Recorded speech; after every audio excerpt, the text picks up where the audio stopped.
ನಂದಿ ಟಿವಿಗೆ ಸ್ವಾಗತ. ನಾನು ನಿಮ್ಮ ಲಕ್ಷ್ಮೀ ಶ್ರೀನಿವಾಸ್. ಬೆಂಗಳೂರು ಚೆನ್ನೈ ಹೈವೇ ರಸ್ತೆಯಲ್ಲಿ ಕಾರುಗಳ ನಡುವೆ ಮುಖಾಮುಖಿ ಡಿಕ್ಕಿಯಾಗಿ ವೋಲ್ಕ್ಸ್ ವ್ಯಾಗನ್ ಕಾರಿನಲ್ಲಿ ಇದ್ದ ಇಬ್ಬರು ಸಾವನ್ನಪ್ಪಿರುವ ಘಟನೆ ನಡೆದಿದೆ.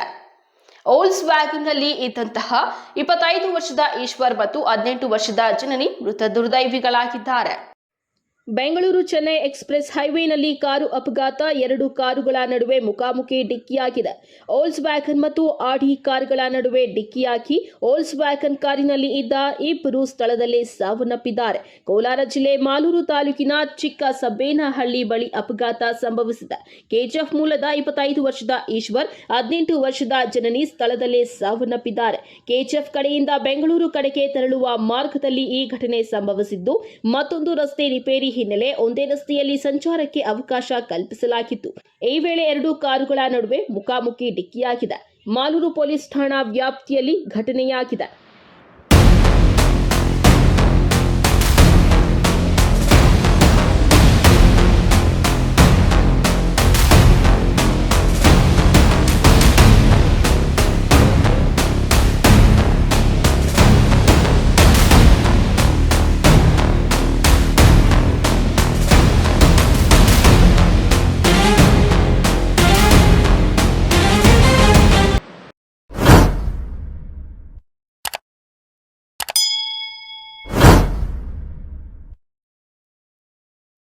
ಬಾಗೇಪಲ್ಲಿ ಶಾಸಕ ಎಸ್ಎನ್ ಸುಬ್ಬಾರೆಡ್ಡಿ ಅವರ ಮೇಲೆ ನಡೆದಿರುವ ಇಡಿ ದಾಳಿಗೂ ನನಗೂ ಯಾವುದೇ ಸಂಬಂಧ ಇಲ್ಲದಿದ್ದರೂ ಮಂತ್ರಿ ಸ್ಥಾನ ಕೈತಪ್ಪುವ ಉದ್ದೇಶದಿಂದ ಪರಾಜಿತ ಅಭ್ಯರ್ಥಿ ನನ್ನ ವಿರುದ್ಧ ಷಡ್ಯಂತ್ರ ಮಾಡಿ ಇಡಿ ದಾಳಿ ನಡೆಸಿದ್ದಾರೆ ಎಂದು ಎಸ್ಎನ್ ಸುಬ್ಬಾರೆಡ್ಡಿ ಅವರು ನೀಡಿರುವ ಹೇಳಿಕೆಯನ್ನ ಹಿಂಪಡೆಯಬೇಕು ಎಂದು ಬಿಜೆಪಿ ರಾಜ್ಯ ಕಾರ್ಯದರ್ಶಿಯಾದಂತಹ ಸಿ ಮುನಿರಾಜು ಅವರು ಹೇಳಿದ್ದಾರೆ.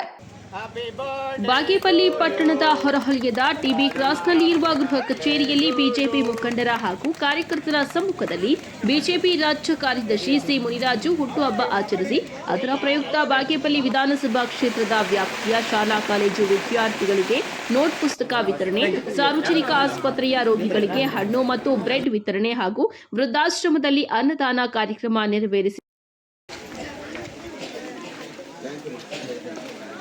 ಚೆನ್ನಾಗಿ ಓದ್ಬೇಕಲ್ಲೂ. Thank you.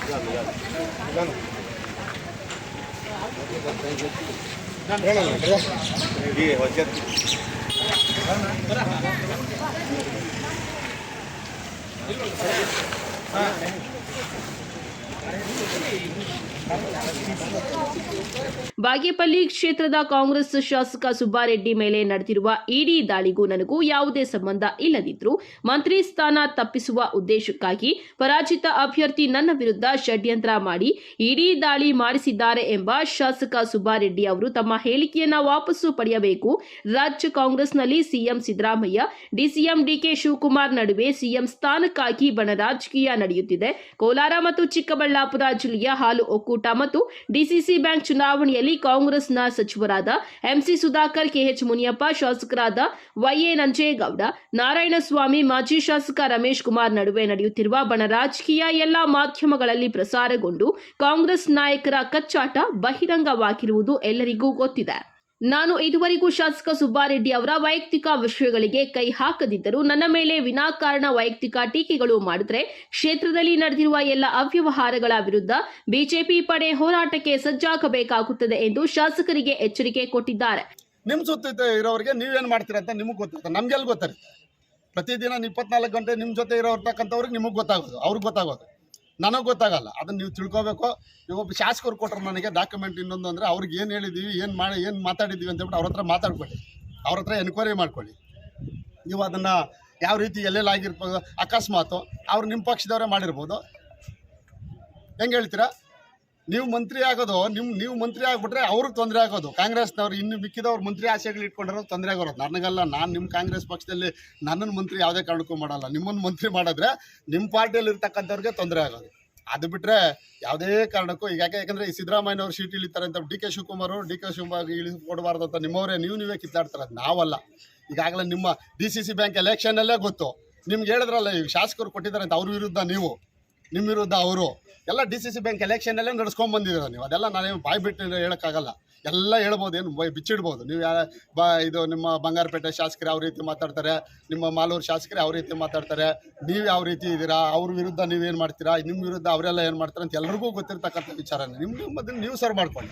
ಅದನ್ನು ಬಿಟ್ಬಿಟ್ಟು ಸೋತಿರ್ತಕ್ಕಂಥ ಅಭ್ಯರ್ಥಿ ಈ ಥರ ಮಾಡಿದ್ದಾರೆ ಅದು ಇದು ಅಂತ ನೇರವಾಗಿ ಆಪಾದನೆ ಮಾಡೋಕ್ಕೆ ಬಂದರೆ ನಾನು ನೇರವಾಗಿ ಅದನ್ನು ಮಾಡಬೇಕಾಗುತ್ತೆ. ಅದೇನು ತೊಂದರೆ ಇಲ್ಲ. ಹೆಂಗೂ ಹೆಸರಲ್ಲಿ ಹೆಸರು ಅದು ನೇರವಾಗಿ ಮಾಡಬೇಕಾಗುತ್ತೆ. ಅದರಲ್ಲಿ ತಪ್ಪೇನಿದೆ. ನಿಮ್ಮದು ಪ್ರೂವ್ ಮಾಡ್ಕೊಂಡ್ರೆ ನೀವು ಪ್ರೂವ್ ಮಾಡ್ಕೊಂಡ್ರೆ, ನಮ್ದೇನಾರು ಇದ್ರೆ ನಾವು ಪ್ರೂವ್ ಮಾಡ್ಕೊತೀವಿ. ಆದರೆ ವೈಯಕ್ತಿಕವಾಗಿ ಇವತ್ತು ಹೇಳ್ತಾ ಇದ್ದೀನಿ, ನಿಮ್ದಿಂದ ನಾನು ಯಾವುದೇ ಕಾರಣಕ್ಕೂ ಯಾವುದೇ ಒಂದು ಡಾಕ್ಯುಮೆಂಟ್ಗೂ ಕೂಡ ನಾನು ಕೈ ಇಕ್ಕಿಲ್ಲ. ನಾನು ನೋಡಿದೆ ಅವ್ರು ಹೇಳಿರ್ತಕ್ಕಂಥದ್ದನ್ನು. ನಾನು ಈಗಾಗಲೇ 2.5 ವರ್ಷ ಆಗಿದೆ. ಕಳೆದ ವಿಧಾನಸಭಾ ಚುನಾವಣೆಯಲ್ಲಿ ಏನು ನಾನು ಸೋತಂಥ ಸಂದರ್ಭದಲ್ಲಿ ಆ ಒಂದು ಇವರೇನು ಮಾಡಿರ್ತಕ್ಕಂಥ ಏನು ಅಫಿಡವಿಟಲ್ಲಿ ತಪ್ಪಿಸಿರ್ತಕ್ಕಂಥದ್ದು ಏನೇನಿದೆ ಅಂತ ಹೇಳ್ಬಿಟ್ಟು ನಾನು ಈಗಾಗಲೇ ನ್ಯಾಯಾಲಯದಲ್ಲಿ ಒಂದು ದಾವೆಯನ್ನು ಕೇಸನ್ನು ಕೂಡ ಹಾಕಿದೆ. ಇದು ಎಲ್ರಿಗೂ ಗೊತ್ತಿರ್ತಕ್ಕಂಥ ವಿಚಾರ. ಇಡೀ ಕ್ಷೇತ್ರದ ಜನತೆಗೆ ಗೊತ್ತು. ನಾನು ಸೋತಿರ್ತಕ್ಕಂಥ ಅಭ್ಯರ್ಥಿ ನನ್ನ ಹತ್ರ 100 ಜನ ಬರ್ತಾ ಇರ್ತಾರೆ. ಆ 100 ಜನ ನನಗೆ ಆ ಡಾಕ್ಯುಮೆಂಟ್ ಇದೆಯಣ್ಣ, ಈ ಡಾಕ್ಯುಮೆಂಟ್ ಇದೆಯಣ್ಣ ಅಂತ ಬಂದು ನನಗೂ ತೋರಿಸ್ತಾರೆ. ಈ ಡಾಕ್ಯುಮೆಂಟ್ ನನಗೆ 2.5 ವರ್ಷದಿಂದಲೇ ನನಗೂ ತೋರಿಸಿದ್ರು, ನನಗೂ ಕೊಟ್ಟಿದ್ದರು. ಅದನ್ನು ಯಾವ್ದು ಸರಿ ಯಾವ್ದು ತಪ್ಪು ಅಂತ ಅದನ್ನು ಯಾರ್ದು ತಿಳ್ಕೊಬೇಕು ಅದನ್ನು ತಿಳ್ಕೊಬೇಕು. ನಾನು ವೈಯಕ್ತಿಕವಾಗಿ ಅವ್ರದ್ದೇ ಯಾವುದೇ ಒಂದು ದಾಖಲಾತಿ ಇವತ್ತಿಗೆ ನಾನು ಯಾವುದೂ ಮುಟ್ಟಿಲ್ಲ. ಅವ್ರು ಮಾಡಿರ್ತಕ್ಕಂಥದ್ದನ್ನು ದಲಿತರು ಇಲ್ಲೇನು ಬಾಗೇಪಲ್ಲಿ ಕ್ಷೇತ್ರದಲ್ಲಿ ಅವರು ಮಾಡಿರ್ತಕ್ಕಂಥದ್ದು ಅನೇಕ ದಲಿತರ ಜಮೀನುಗಳಿರ್ಬೋದು, ಅನೇಕ ದರ್ಖಾಸ್ತ್ ಜಮೀನು ಇರ್ಬೋದು, ಗ್ರಾಂಟ್ಗಳು ಯಾರ್ಯಾರಿಗೆ ಮಾಡಿಸಿದ್ದಾರೆ, ಮತ್ತು ಯಾರು ಬೇನಾಮಿಗಳಿಗೆ ಮಾಡಿಸಿದ್ದಾರೆ, ಎಲ್ಲಿ ಮತ್ತು ಕಾಂಪೌಂಡ್ ಹಾಕ್ಕೊಂಡು ಸೆಂಟ್ರಲ್ಲಿರೋರ್ನೆಲ್ಲನೂ ಕಬ್ಜಾ ಮಾಡ್ಕೊಳ್ಳೋ ರೀತಿಯಲ್ಲಿ ಅವ್ರು ಮಾಡಿದ್ದಾರೆ. ಮತ್ತು ಸೆಷನ್ನಲ್ಲೂ ಕೂಡ ಇವರೇ ಎಲೆ ಕ್ವಶನ್ ಹಾಕಿ ಸರ್ಕಾರದ ಜಮೀನಿದು ಮುಟ್ಗೋಲು ಹಾಕ್ಕೊಬೇಕು, ಇದನ್ನು ಬಿಡಬಾರ್ದು, ಅದನ್ನು ರಿಜಿಸ್ಟರ್ ಮಾಡ್ಕೊಂಡಿದ್ದಾರೆ ಅಂತ ಒಬ್ಬ ವ್ಯಕ್ತಿ ಮೇಲೆ ಆಪಾದನೆ ಮಾಡಿ ಸೆಷನ್ನಲ್ಲಿ ಗಲಾಟೆ ಮಾಡಿರ್ತಕ್ಕಂಥ ಜಮೀನುಗಳನ್ನೇ ಇವರು ಮತ್ತೆ ಇವರೇ ಬ್ಲಾಕ್ ಮೇಲ್ ಮಾಡಿ ರಿಜಿಸ್ಟರ್ ಮಾಡ್ಕೊಂಡಿರೋದು ಕೂಡ ಇದೆ. ಎಲ್ಲ ಜನ ನನಗೆ ತಂದು ಕೊಡ್ತಾ ಇರ್ತಾರೆ. ಆದರೂ ಸಹ ನಾನು ಇವತ್ತಿಗೆ ಅದನ್ನು ಯಾವುದೂ ಕೂಡ ನಾನು ಪರಿಗಣನೆಗೆ ತಗೊಂಡಿಲ್ಲ. ಅದನ್ನು ನೀವು ಅರ್ಥ ಮಾಡ್ಕೊಬೇಕು. ನೀವು ಒಂದು ಮಾತು ಹೇಳಿದ್ರೆ, ನನ್ನ ಸ್ನೇಹಿತರು MLA ಅವರು ಯಾರೋ ನನಗೆ ಈ ಡಾಕ್ಯುಮೆಂಟ್ ಕೊಟ್ಟರು ಅಂತ ಹೇಳ್ತಾ ಇದ್ದೀರ, ಅದನ್ನು ತೋರಿಸಿದ್ರು. ನೀವು ಅಲ್ಲಿ ಎಲ್ಲಿಂದ ಬಂತು, ಏನು ಬಂತು, MLA ಅವ್ರಿಗೆ ಎಲ್ಲಿ ಬಂತು, ಅಲ್ಲಿ ಅವ್ರಿಗೆ ಹೆಂಗೆ ಬಂತು ಅಂತ ಹೇಳ್ಬಿಟ್ಟು ಅದು ಕೂಲಂಕುಷವಾಗಿ ನೀವು ತಿಳ್ಕೊಬೇಕಾದ್ರೆ ಅದೆಲ್ಲ ತಿಳ್ಕೊಬೇಕು. ನಮ್ಮ ಭಾರತೀಯ ಜನತಾ ಪಕ್ಷದ BJPಯವ್ರು ಮಾಡಿದ್ದಾರೆ, ನರೇಂದ್ರ ಮೋದಿ ಅವರು ಮಾಡಿದ್ದಾರೆ, ಸೋತಿರ್ತಕ್ಕಂಥ ಅಭ್ಯರ್ಥಿ ಮಾಡಿದ್ದಾರೆ, ರಾಜಕೀಯ ಅವ್ರು ಮಿನಿಸ್ಟ್ರ್ ಆಗಿಬಿಟ್ರೆ ಇದಾಗ್ಬಿಡುತ್ತೆ ಅಂತ. ನಮ್ಮ ಪಕ್ಷದಲ್ಲಿ ನೀವೇನು ಮಿನಿಸ್ಟ್ರ್ ಆಗಲ್ಲ. ನೀವು ಆಗ್ತಕ್ಕಂಥದ್ದು ಕಾಂಗ್ರೆಸ್ ಪಕ್ಷದಲ್ಲಿ ನೀವು ಮಿನಿಸ್ಟ್ರನ ಆಗಿ, ಇಲ್ಲ ಸಿದ್ದರಾಮಯ್ಯನವ್ರ ಜಾಗದಲ್ಲಿ CM ಆಗಿ. ನಾವು ಬೇಡ ಅಂತೀವಾ? ನಾವು ಯಾವುದೇ ಕಾರಣಕ್ಕೂ ಬೇಡ ಅಲ್ವಾ? ಅದು ನಿಮ್ಮ ಪಾರ್ಟಿಯಲ್ಲಿ ನಿಮ್ಮನ್ನೇನು ಮಾಡಬೇಕು ಅಂತ ಅವ್ರು ಮಾಡ್ತಾರೆ.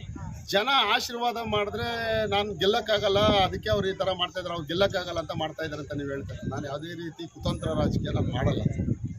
ನಾನು ಜನರ ಮಧ್ಯೆ ಇದ್ದೀನಿ, ಜನರ ಮಧ್ಯೆ ಕೆಲಸ ಮಾಡ್ತಾ ಇದ್ದೀನಿ. ಜನರ ಆಶೀರ್ವಾದ, ಭಗವಂತನ ಆಶೀರ್ವಾದ ಇದ್ದರೆ ನನಗೆ ಆಶೀರ್ವಾದ ಮಾಡ್ತಾರೆ. ನಿಮಗೆ ಮಾಡಿದರೆ ನೀವು ಒಳ್ಳೆ ಕೆಲಸ ಮಾಡಿ, ನಾನು ಇಲ್ಲ ಅಂತ ಹೇಳ್ತಾ ಇಲ್ಲ. ನಾನು ವೈಯಕ್ತಿಕವಾಗಿ ಇವತ್ತು ಹೇಳ್ತಾ ಇದ್ದೀನಿ, ನಿಮ್ದು ಯಾವುದೇ ಒಂದು ಇದಕ್ಕೂ ನಾನು ಕೈ ಇಡ್ತಾ ಇಲ್ಲ. ನೀವು ಖುದ್ದು ನನ್ನ ಹೆಸರೇ ಹೇಳ್ಕೊಂಡು ನನ್ನೇ ಇದು ಮಾಡ್ಕೊಂಡಿದ್ರೆ ಹೋಗಲಿ, ನನಗೆ ಡೆಲ್ಲಿವರೆಗೂ ಹೋಯ್ತು ಆಯಿತು. ಆ ಕೆಪಾಸಿಟಿ ಇವ್ರಿಗೂ ಇದೆ, ಸೋತಿರ್ತಕ್ಕಂಥ ಅಭ್ಯರ್ಥಿಗೆ ಏನೋ ಪವರ್ ಜಾಸ್ತಿ ಇದೆ ಅಂತ ನೀವೇ ಜನರ ಮುಂದೆ ಏನೋ ತೋರಿಸ್ತಾ ಇದ್ದೀರ ಹಂಗಿದ್ದೀರ. ನನಗೇನೋ ಹಂಗೆ ಅನಿಸ್ತದೆ. ನೀವು ಫಸ್ಟು ನಿಮ್ಮ ಜೊತೆಯಲ್ಲಿ ಇರ್ತಕ್ಕಂಥವ್ರು, ನೀವು ಯಾರು ನೀವು ಮಿನಿಸ್ಟ್ರ್ ಆದರೆ ಯಾರಿಗೆ ತಪ್ಪೋಗುತ್ತೆ, ಯಾರಿಗೆ ತೊಂದರೆ ಆಗುತ್ತೆ ಅಂತ ನಿಮ್ಮ ಪಾರ್ಟಿಲಿ ಇರ್ತಕ್ಕಂಥವ್ರು ಯಾಕೆ ನಿಮ್ಮನ್ನು ಇದು ಮಾಡಿರಬಾರ್ದು? 2.5 ವರ್ಷದಿಂದ ಮಾಡಬೇಕಾಗಿದ್ರೆ ನಾನು ಆವತ್ತೇ ಮಾಡ್ತಾಯಿದ್ದೀನಿ. ಅದರಲ್ಲೇನಿದೆ?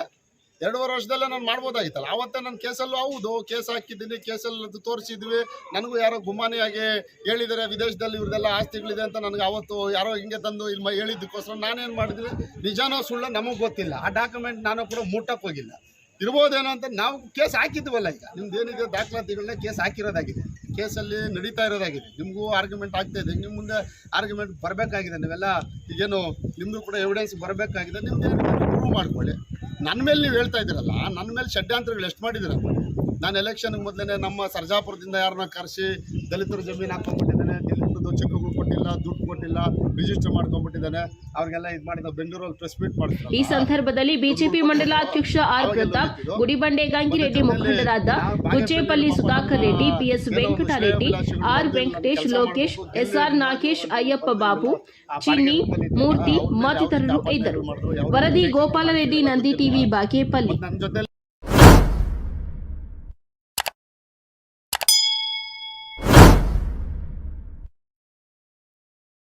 ಬಾಗೇಪಲ್ಲಿ ತಾಲೂಕಿನ ಪಾತಪಾಳ್ಯ ಹೋಬಳಿಯ ಬೆಳ್ಳೂರು ಸಮೀಪ ಅಡವಿಕೊತ್ತೂರು ಅರಣ್ಯ ಪ್ರದೇಶದಲ್ಲಿ ಯುವತಿಯ ಮೃತದೇಹ ನೇಣು ಬಿಗಿದ ಪರಿಸ್ಥಿತಿಯಲ್ಲಿ ಪತ್ತೆಯಾಗಿದೆ.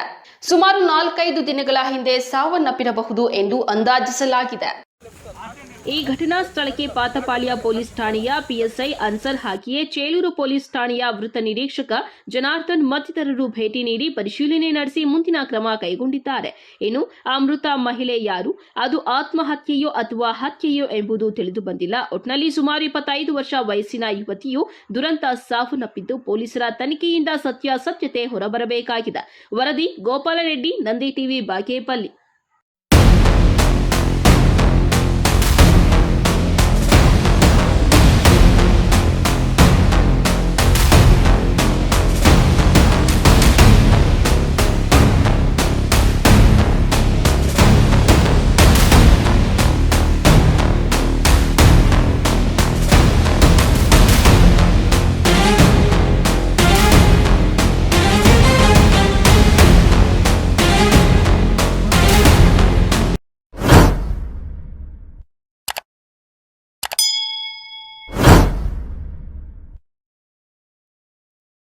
ರೈತರು, ಕಾರ್ಮಿಕರು ಮತ್ತು ಜನಪರ ಸಂಘಟನೆಗಳು ಕೈಬಿಡದೆ ಮಾಡಿದಂತಹ ಹೋರಾಟದ ಪರಿಣಾಮದಿಂದಾಗಿ ರೈತರ ಜಮೀನುಗಳನ್ನು ವಾಪಸ್ಸು ಪಡೆಯುವಂತಾಗಿದೆ ಎಂದು ಸಿಪಿಐಎಂ ಪಕ್ಷದ ರಾಜ್ಯ ಸದಸ್ಯ ಕಾರ್ಯದರ್ಶಿ ಮುನಿವೆಂಕಟಪ್ಪ ಅವರು ಹೇಳಿದ್ದಾರೆ. ಪಟ್ಟಣದ ಸುಂದರಯ್ಯ ಭವನದಲ್ಲಿ ಪತ್ರಿಕಾಗೋಷ್ಠಿಯಲ್ಲಿ ಮಾತನಾಡಿದ ಅವರು, ದೇವನಹಳ್ಳಿ ಭಾಗದ 13 ಹಳ್ಳಿಗಳ ಸುತ್ತ ಭೂಸ್ವಾಧೀನ ಪ್ರಕ್ರಿಯೆ ನಡೆಯುತ್ತಿದೆ. ಇದರ ವಿರುದ್ಧ ರೈತರು ಸಿಡಿದೆದ್ದಿದ್ದು ತಮ್ಮ ಜಮೀನು ಉಳಿಸಿಕೊಳ್ಳಲು ಹೋರಾಟ ನಡೆಸಿದ್ವು. ದೇವನಹಳ್ಳಿ ತಾಲೂಕು ಚನ್ನರಾಯಪಟ್ಟಣ ಹೋಬಳಿಯ 13 ಗ್ರಾಮಗಳ 1777 ಎಕರೆ ಭೂಮಿಯನ್ನ ಕೆಐಎಡಿಬಿ ಕೈಗಾರಿಕಾಭಿವೃದ್ಧಿ ಹೆಸರಿನಲ್ಲಿ ಸ್ವಾಧೀನಕ್ಕೆ ಪಡೆಯಲು ಅಧಿಸೂಚನೆ ಹೊರಡಿಸಲಾಗಿತ್ತು. ರೈತರು ಇದನ್ನು ವಿರೋಧಿಸಿ 1195 ದಿನಗಳಿಂದ ಹೋರಾಟ ನಡೆಸಿದರು.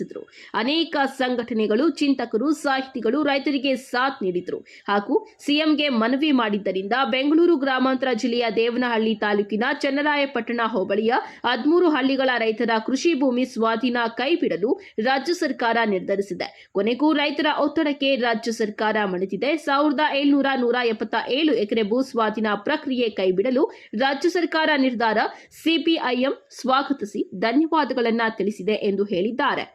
ಪ್ರತಿನಿಧಿಗಳಿಗೂ ತಿಳಿಸಿದ್ದೇನೆ, ಅವರು ಕೂಡ ಸ್ವಾಗತ ಮಾಡಿದ್ದಾರೆ, ಹೋರಾಟಗಾರರು ಸ್ವಾಗತ ಮಾಡಿದ್ದಾರೆ, ರೈತರು ಸ್ವಾಗತ ಮಾಡಿದ್ದಾರೆ, ಎಲ್ಲ ಸಂಘಟನೆಗಳು ಕೂಡ ಸ್ವಾಗತ ಮಾಡಿದ್ದಾರೆ. ಯಾರು ವಾಲಂಟಿಯರ್ ಬರ್ತಾರೆ ಅವ್ರ ಜಮೀನುಗಳು ತಗೋತೀವಿ.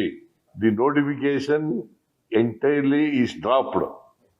Those who want to give land to the government for the development of the industry, we will take such lands with consent. ಇದಕ್ಕೆ ಮಾತ್ರ ಸೀಮಿತವಾಗಿ, ದೇವನಹಳ್ಳಿಗೆ ಮಾತ್ರ ಸೀಮಿತವಾಗಿ ನೋಡಪ್ಪ, ಇದು ಬೆಂಗಳೂರು ಹತ್ರ ಇರೋದ್ರಿಂದ ಮತ್ತೆ ವ್ಯವಸಾಯ ಮಾಡ್ಕೊಂಡಿರೋದ್ರಿಂದ ಅದ್ರ ಮೇಲೆ ಜೀವನ ಮಾಡ್ತಾ ಇರೋದ್ರಿಂದ ಈ ಜಮೀನುಗಳನ್ನ ಕೈ ಬಿಡಬೇಕು ಅಂತ ತೀರ್ಮಾನ ಮಾಡಿದ್ದೀವಿ.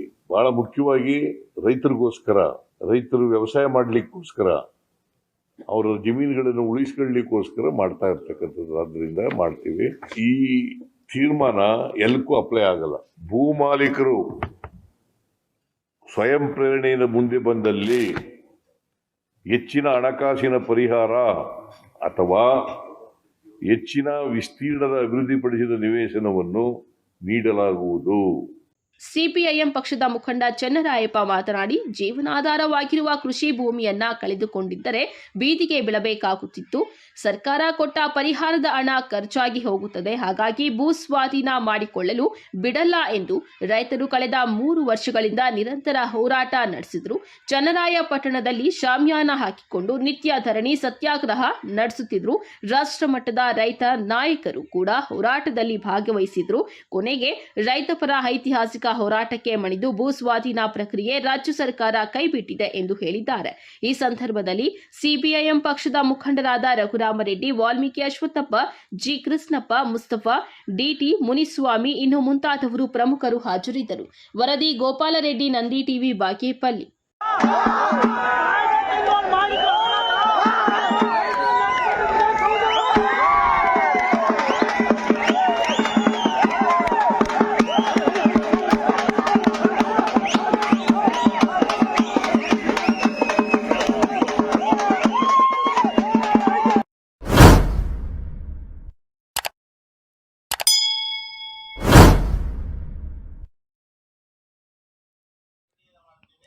ಕೋಲಾರ ಜಿಲ್ಲೆಯಲ್ಲಿ ಅರಣ್ಯ ಒತ್ತುವರಿ ತೆರವು ಸಂಬಂಧ ದಿಶಾ ಸಭೆಯಲ್ಲಿ ಶಾಸಕರುಗಳ ನಡುವೆ ಜಟಾಪಟಿ. ಮುಳಬಾಗಿಲು ಜೆಡಿಎಸ್ ಶಾಸಕ ಸಮೃದ್ಧಿ ಮಂಜುನಾಥ್ ಹಾಗೂ ಮಾಲೂರು ಕೈ ಶಾಸಕ ನಂಜೇಗೌಡ ನಡುವೆ ಜಟಾಪಟಿ. ಕೋಲಾರದ ಜಿಲ್ಲಾ ಪಂಚಾಯಿತಿ ಸಭಾಂಗಣದಲ್ಲಿ ಸಂಸದ ಮಲ್ಲೇಶ್ ಬಾಬು ನೇತೃತ್ವದಲ್ಲಿ ನಡೆಯುತ್ತಿರುವ ದಿಶಾ ಸಭೆ. ಕೋಲಾರ ಜಿಲ್ಲೆಯ ಅರಣ್ಯ ಭೂಮಿ ಒತ್ತುವರಿ ಸಂಬಂಧ ಚರ್ಚೆ ವೇಳೆ ಜಟಾಪಟಿ. ಅರಣ್ಯ ಇಲಾಖೆ ಅಧಿಕಾರಿ ಮೇಲೆ ಮುಗಿಬಿದ್ದ ಬಂಗಾರಪೇಟೆ ಶಾಸಕ ಎಸ್ಎನ್ ನಾರಾಯಣಸ್ವಾಮಿ ಮತ್ತು ಜೆಡಿಎಸ್ನ ವಿಧಾನ ಪರಿಷತ್ ಸದಸ್ಯ ಗೋವಿಂದರಾಜು. ರೈತರನ್ನ ಒಕಾಲೆಬ್ಬಿಸುವ ಕೆಲಸ ಅರಣ್ಯ ಅಧಿಕಾರಿಗಳು ಮಾಡುತ್ತಿರುವುದಾಗಿ ಆರೋಪ. ಮಧ್ಯ ಪ್ರವೇಶ ಮಾಡಿ ಅಧಿಕಾರಿಗಳ ಮೇಲೆ ಒತ್ತಡ ಹಾಕಬೇಡಿ ಎಂದ ಮಾಲೂರು ಶಾಸಕ ನಂಜೇಗೌಡ. ಇದರಿಂದ ಕೋಪಗೊಂಡ ಮುಳಬಾಗಿಲು ಜೆಡಿಎಸ್ ಶಾಸಕ ಸಮೃದ್ಧಿ ಮಂಜುನಾಥ್ ನಂಜೇಗೌಡ ಜೊತೆ ಜೋರು ಮಾತುಕತೆ. ಸಭೆಯಲ್ಲಿ ನನಗೂ ಮಾತನಾಡಲು ಅವಕಾಶ ಇದೆ, ಇಲ್ಲದಿದ್ದರೆ ಸಭೆಯಿಂದ ಹೊರಹೋಗುವುದಾಗಿ ನಂಜೇಗೌಡ ಎಚ್ಚರಿಕೆ.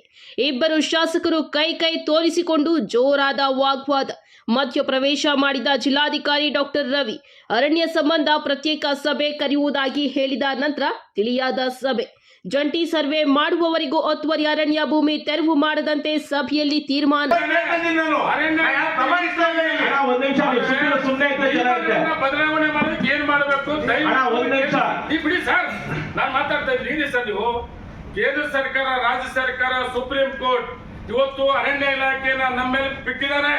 ನಮ್ಮ ರೈತರಿಗೆ ತೊಂದರೆ ಆಗ್ತಾ ಇದೆ, ನಮ್ಮ ಜನಕ್ಕೆ ತೊಂದರೆ ಆಗ್ತದೆ. ಅದು ಸರಿ ಮಾಡಕ್ಕೆ ಏನ್ ಮಾಡ್ಬೇಕು ಚರ್ಚೆ ಮಾಡಿ. ಒಂದ್ ನಿಮಿಷ ಇವಾಗ ಅಲ್ಲ ಒಂದ್ ನಿಮಿಷ ಬಿಡ್ರಿ, ನಾವ್ ಮಾತಾಡ್ಬೇಕ್ರಿ. ಅವಾಗಿಂದ ಕಾಯ್ತಾ ಇದೀನ್ರಿ, ನೀವು ಮುಗಿಸಿ ಅದ ನಾವು ಕಾಯ್ತಾ ಇದ್ರಿ. ಡಿಎಫ್ ಅವರೇ, ಮೇಡಮ್ ನೀವು ಅವಾಗ ಒಂದು ಮಾತು ಬಯಸ್ಕೊಳಕ್ ಬಂದಿಲ್ಲ ಅಂತ ಒಂದು ಮಾತು ಅಧಿಕಾರಿಗೆ ಮಾತು ಅನಿಸ್ಕೊಂಡಿದ್ದೀನ. This not good way. No no no no no this not good way. ಇದು ಒಳ್ಳೇದಲ್ಲ. ಒಂದಲ್ಲ ನೀವು ಅವಾಗಿಂದ ವೇಟ್ ಮಾಡಿದ್ವಿ, ಉತ್ತರಕ್ಕೋಸ್ಕರ ವೇಟ್ ಮಾಡಿದ್ವಿ. DLS ಮಾಫಿಯಾ ನಡೀತಾ ಇದೆ, ಇವಾಗ ವಾಪಸ್ ಹೋಗ್ಬೇಕು. This not good way. ಇದು ಒಳ್ಳೇದಲ್ಲ ಅಲ್ಲ. ಇವ್ರು ಈಗ ಬಂದಂತ ಇವ್ರು ಗೊತ್ತಿಂದ ಮಾತಾಡಿದ್ದಾರೆ. ಅವಾಗಿನ ಅನಿಲ್ ಸರ್ ಒಂದು ನಿಮಿಷ ಕೇಳಿ ಕೇಳಿ ಸರ್.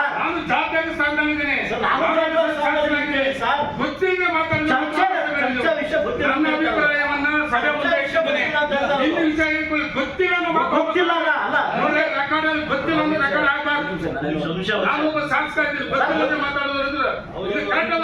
ನಿಮಗೆ ತುಂಬಾ ಗೊತ್ತಿದೆ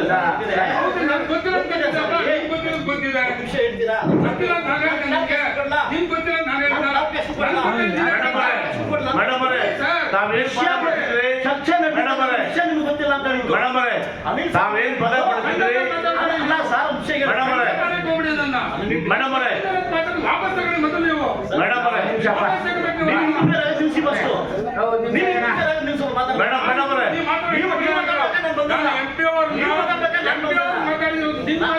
ನಿಮ್ಮನ್ನ ಮಾತಾಡಿಲ್ಲ, ನಾವು ಇಂಟರ್ಫೇರ್ ಆಗಿಲ್ಲ. ಗೊತ್ತಿಲ್ಲ ನಾವು ಮಾತಾಡ್ಬೇಕು, ನೀವು ಮಾತಾಡ್ತಿಲ್ಲ. ಮೇಡಮ್ ಅವರೇ,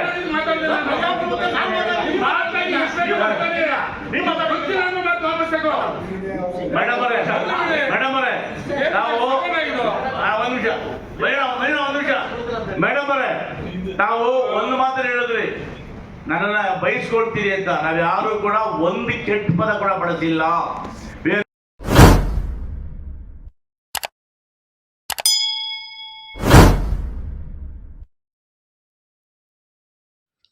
ಚಾಮರಾಜನಗರ ತಾಲೂಕಿನ ಕುದೇರು ಗ್ರಾಮದ ಸರ್ಕಾರಿ ಪ್ರಥಮ ದರ್ಜೆ ಕಾಲೇಜಿನ ಮೊದಲ ಅಂತಸ್ತಿನ ಕಟ್ಟಡ ನಿರ್ಮಾಣ ಕಾಮಗಾರಿಗೆ ಕೊಳ್ಳೇಗಾಲ ವಿಧಾನಸಭಾ ಕ್ಷೇತ್ರದ ಶಾಸಕ ಎಆರ್ ಕೃಷ್ಣಮೂರ್ತಿ ಅವರು ಶಂಕುಸ್ಥಾಪನೆ ನೆರವೇರಿಸಿ ಮಾತನಾಡಿದ್ದಾರೆ. ನಂತರ ಮೂಡಲಾಗ್ರಹಾರ ಗ್ರಾಮದಲ್ಲಿ ಯಳಂದೂರು ಪಟ್ಟಣ ಪಂಚಾಯಿತಿ ವ್ಯಾಪ್ತಿಯ ಘನತ್ಯಾಜ್ಯ ವಿಲೇವಾರಿ ಘಟಕದ ಕಾಮಗಾರಿಗೆ ಭೂಮಿ ಪೂಜೆ ನೆರವೇರಿಸಿ ಮಾತನಾಡಿದ್ದಾರೆ. ಈ ಸಂದರ್ಭದಲ್ಲಿ ಜಿಲ್ಲಾ ಗ್ಯಾರಂಟಿ ಅನುಷ್ಠಾನ ಸಮಿತಿಯ ಅಧ್ಯಕ್ಷರು ಹೊಂಗನೂರು ಚಂದ್ರು, ಚಾಮುಲ್ ನಿರ್ದೇಶಕರಾದಂತಹ ಕಮರವಾಡಿ ರೇವಣ್ಣ, ಮುಖಂಡರಾದ ಕಂದಹಳ್ಳಿ ನಂಜುಂಡಸ್ವಾಮಿ, ಯಳಂದೂರು ಪಟ್ಟಣ ಪಂಚಾಯಿತಿ ಸಿಬ್ಬಂದಿಗಳು ಹಾಗೂ ಗುತ್ತಿಗೆದಾರರು, ಅಭಿಯಂತರರು, ಪಕ್ಷದ ಕಾರ್ಯಕರ್ತರು, ಕುದೇರು ಗ್ರಾಮ ಪಂಚಾಯಿತಿಯ ಅಧ್ಯಕ್ಷರು, ಸದಸ್ಯರು ಹಾಗೂ ಸಾರ್ವಜನಿಕರು ಹಾಜರಿದ್ದರು. ವರದಿ ಮಹದೇವಸ್ವಾಮಿ, ನಂದಿ ಟಿವಿ, ಚಾಮರಾಜನಗರ.